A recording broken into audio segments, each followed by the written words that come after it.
It's day 3 of the Stress Management Challenge, and I want to talk about the source of stress that is feeling like you're not good enough. And I know this sounds really simple, but it actually happens in our life in more sneaky ways than we think it does. Especially for really action-oriented people, high achiever people, we take a lot of agency in our life. We feel like a lot of what goes on in our life is our responsibility, and therefore things that happen, whether they are good or bad, reflect on who we are, and we make a lot of things mean something about who we are.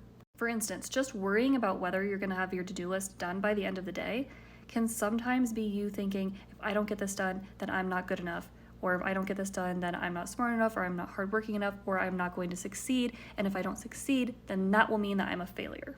When this is going on in the background, it causes us to make decisions out of lack or a need to prove ourselves to ourselves or others, and it makes the stakes feel higher than they actually are with every single thing that we do and decide. And that is stress that you just really don't need. It's very draining, and it's honestly just not necessarily true. And so that's where we come to, how do we manage the stress? And that is reminding yourself what's actually true. In various situations, stepping back and saying, okay, what's really actually stressing me out about this? And you can ask yourself the question, am I making this mean something about myself? What am I making this mean about myself? And then remind yourself that whatever you're trying to make that mean isn't necessarily actually true. And remind yourself what the truth is about who you are. And this isn't something that's just going to poof go away overnight. This is a practice that you're going to get better and better at as time goes on, because it's something that all of our brains do. And what's funny is you can say like, oh, I'm still not good enough at thinking that I'm good enough, right?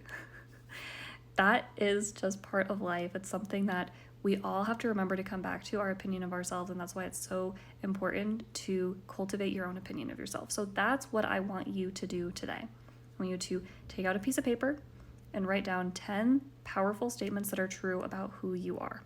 It can be really specific to projects you're working on, or it could be more general in your life, could be as related to your family or other loved ones. But what, maybe thinking about certain areas of your life where you are feeling a little bit uncertain about who you are or your opinion of yourself, and seeing what do you know is true about that opinion right now. After that, set a timer for 2 minutes and just do some deep breathing and remind yourself of your inherent worth and inherent value. That no matter what ups and downs you're going through in life, you can always come back to knowing that no matter what failures or successes you have, no matter how crazy things can feel, you still are you and you still have worth. I will see you on day 4.